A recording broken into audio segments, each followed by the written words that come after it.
мир! Нема правда, нема мир!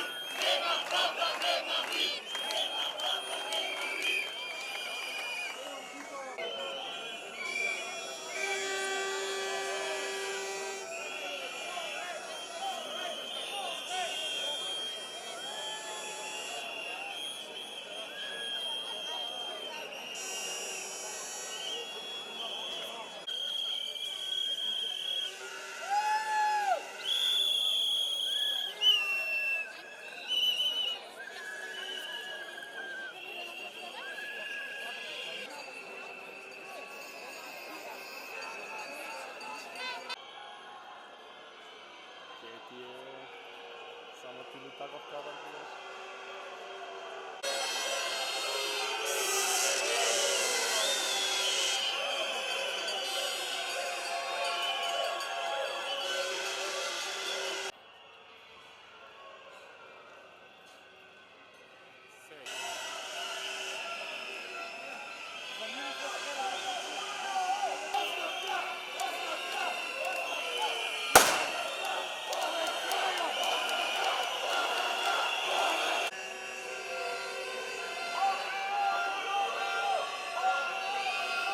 Ви ги наместиха колегите во Куманово да ви ги убият.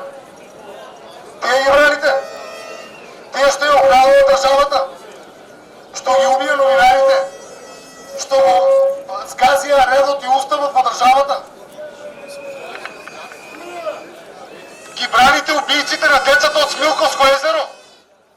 Председателот на годишнината на смртта на тие деца донесе аболиција за најголемите криминалци во државата.